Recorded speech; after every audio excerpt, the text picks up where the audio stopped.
Whenever we design a controller for a system, we design for some specifications in mind. In this video, we shall discuss the most important of those specifications, stability. The final control system you design should always be stable, but what does that mean? Consider this feedback block diagram with the plant G, the controller K, and the sensor H. The output of the system, the controlled variable, is Y. There's also a disturbance D along with the reference command R, and these two are the overall inputs to the block diagram. The main aim of the control system is that given the plant transfer function G of S and given the sensor transfer function H of S, you must design the controller transfer function K of S so that the output Y as a function of time follows the reference command R as a function of time. But you see, you can't always make Y of t follow R of t at all the times. For example, if you want to control the speed of the motor, then Y of t is the speed as function of time. The motor starts from rest, so Y of 0 is 0. Let's say you want the speed to be 50 radians per second. Then R of t, the reference command, is a constant function of value 50. Hence, you cannot always make Y of t follow R of t equal to 50. It would always take some time for the motor to build up speed starting from 0. Hence, the output Y of t must follow the reference R of t, but with some constraints. The constraints can be regarding how well Y of t should follow R of t. For example, we can have restrictions on how far Y of t can be from R of t. There may be other constraints as well. The controller provides input to the plant. For example, controller provides voltage to the motor. So there may be constraints on the maximum value of the input voltage. There may be other types of specifications as well, but you'll have to design the controller transfer function K of S, i.e. the controller differential equation, to meet all of them. Now there are various ways you can design and arrange your block diagram. We shall call such arrangement, such a particular choice of arrangement, as the controller architecture. One of the simple block diagram configuration is shown here already. This is called a single degree of freedom architecture because you're only designing a single transfer function, K of S. Here is another example. We shall call it the 2 degree of freedom architecture. Here your job is to design two transfer function, K of S and F of S. So you have little more freedom and perhaps you can do your job of meeting the specs a little bit better. Finally, please remember that if H is equal to 1, we call it the unity feedback system. This happens, for example, when your sensor is very accurate. So the sensor output is same as the sensor input Y, hence the sensor transfer function is 1, i.e. unity. Let's discuss the controller goals in a little bit more detail. See, the ultimate goal is that Y of t should follow R of t, but as discussed, that may not be easy. So let's start simple. The simplest thing we can start with is stability. This means that Y of t at least doesn't go to infinity, unless you want it to, unless R of t is infinity, which is usually not the case. Hence, usually we don't want Y of t to go to infinity. Stability basically means that Y of t doesn't go to infinity for bounded or finite R of t's. The next thing we can hope is that even though Y of t may not be equal to R of t at all the times, but at least eventually it should follow it. We shall call this goal as the low steady state error. This means that Y eventually, i.e. Y at time t equal to infinity, should be same or close to R at that time. Consider this graph. Let's say the red curve is Y of t, and let's say the green dashed line is R of t. Y of t starts from 0, but at least eventually it should reach close to R of t. The error is defined as R minus Y. That is, error is what you want, R, minus what you get, y. The steady state error, ESS, is the error at time t equal to infinity, and we want this to be low if you want to make sure that y of t follows the r of t at least eventually. Finally, even though we may want y of t to eventually follow r of t, we may have some further specifications on the way, and we call these the transient specifications as opposed to the steady state specifications. The gist of these specifications is that y of t should not venture too far off r of t at all the times. Examples of these specifications are 2% settling time, which is defined as time taken by y of t to reach within plus or minus 2% of the steady state value.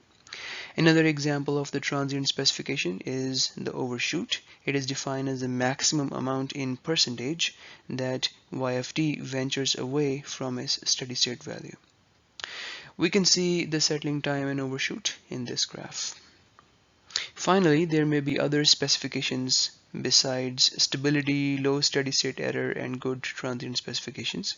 For example, we may also require the controller to be so adept that even if there is some disturbance acting on the system, which is beyond our control, the controller should still make y of t follow r of t. And finally, we may have some real-world constraints on how much plant input u of t can controller actually request to be given to the plant. So we may have constraints on u of t. Let's talk about stability in more detail. It is the simplest and most basic of the controller requirements. It means that y of t shouldn't go to infinity provided the reference command and the disturbance t of t are finite. But first, let's find an expression of y of t, and then we can see if it goes to infinity or not. For linear systems, it's easier to work in the S domain because then the differential equation can get converted to an algebraic equation. And y of t is the Laplace inverse of y of s. But what is y of s? Well, as can be seen from the diagram, y of s is g times u plus d. Now d is an overall input to the control system, it is known, but u is an internal variable, and u equal to k times r minus hy. Anyway, if you follow this whole process and simplify things, ultimately you'll get that y is gk over 1 plus gkh times r plus g over 1 plus gkh times d. Here, gk over 1 plus gkh is the transfer function from reference r to the output y, and g over 1 plus gkh is a transfer function from disturbance d to y. And the final y is the sum of these two effects. Please note that the transfer function from r to y, i.e. gk over 1 plus gkh, is also called the closed loop transfer function. Now that we know y of s, we can find y of t from it by Laplace inverse. And if we do that, we'll notice that y of t is some exponential terms plus the particular solution. This is just the standard form of any differential equations solution, a linear differential equations solution with constant coefficients. The exponent p1 and p2 are the poles, and these are the poles of transfer function from r to y and also the transfer function from d to y. But please note very carefully that both these transfer functions have same denominator, which is 1 plus gkh. Hence, the poles are same. So we can say that p1 and p2 are the poles of gk over 1 plus gkh, i.e. they are the poles of the closed loop transfer function, i.e. they are the closed loop poles. Now only way y of t can go to infinity is if the poles have positive real part, because then the exponential terms will grow with time. Wouldn't have to worry about the particular solution going to infinity because we assume that for finite value of rt and disturbance dt, the particular solution will remain finite as well. Hence, to prevent y of t from going to infinity, that is, to make the system stable, we must make sure that p1 and p2, i.e. the closed loop poles, should have negative real parts so that the exponentials can decay. And hence y of t is stable if all the closed loop poles have negative real parts. We can show that in the pole zero diagram here. So all the poles, i.e. crosses, should be in the left half plane. They should have negative real part. Zeros can lie wherever they want. We don't care about them. They don't affect stability. Hence, to summarize, for stability, all the closed loop poles should be in the left half plane, i.e. negative real parts. Even if one pole is in the right half plane, that's going to make the whole system unstable because that exponential term is going to go to infinity. Stability means y of t shouldn't go to infinity, provided the reference r of t and disturbance t are finite. For stability, all the closed loop poles, i.e. the poles of transfer function gk over 1 plus gkh, should be in the left half plane, i.e. to the left of imaginary axis. And this can be shown in the pole zero diagram with the crosses being to the left of imaginary axis. But how can we check this? Well, we have at least 3 different ways to check this. Given a transfer function, we can directly find its pole and tell about stability. We can even use MATLAB to accomplish this. Another option is, which we shall learn shortly, is the Routh criteria. This is an elegant technique which doesn't require you to find the exact value of the poles. Finally, there is another technique to ascertain stability. It would be called root locus diagrams, and we shall not talk about it right now. Let's start with a simple example to practice. Consider this closed loop transfer function, and the question is this stable or not? Well, the poles are given by the denominator polynomial equation s plus 3 equal to 0, so the pole is minus 3. And since the pole is in the negative part of the complex plane, it's in the left half plane, so the system is stable. We could have done the same. It's a very simple transfer function. It's a first order system, so it's very easy to solve the denominator polynomial equation. But we could have done this using MATLAB as well, and here's a command how to do that. First, we define a variable s, which is transfer function, and in the quotation marks s. Then we define our closed loop transfer function s minus 2 over s plus 3, and then the command to find the poles is pole of the transfer function, which is going to give us minus 3. If you want to find the 0, then the command is 0 and in parentheses the transfer function, and the 0 is plus 2, which is positive, but that doesn't affect the stability. Anyway, so this closed loop transfer function is stable. Here's another example. Let's say we have a second order system. So you have a 0 at minus 2 and then some poles, and the denominator is a quadratic equation which we can still solve. So poles will be the solutions of s squared minus s minus 2 equal to 0. Fine. And then if you solve the equation using quadratic formula, we'll get p1 equal to 2 and p2 equal to minus 1. And here is a pole zero diagram. So one of the poles is positive, plus 2, and the other pole is negative.